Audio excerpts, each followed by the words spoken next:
Hi everyone, welcome to our channel Tutorial Guru. On today's tutorial, I will guide you how to delete a comment on Instagram. For that, you need to head into Instagram application. So once you reach on the home page of Instagram, make sure you have login on Instagram. Then you need to tap on the bottom right corner profile icon.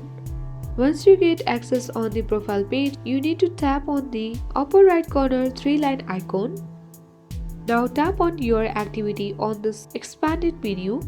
So on this your activity page you can see comments. Tap on comments and here on this page you can view all the comments history that you have made on Instagram. In order to delete, you need to tap on the upper right corner select button, tap on it. Now you need to choose the comment you want to delete on Instagram. So once you have tick mark that, tap on the delete option which is at the bottom on the screen. Tap on delete again.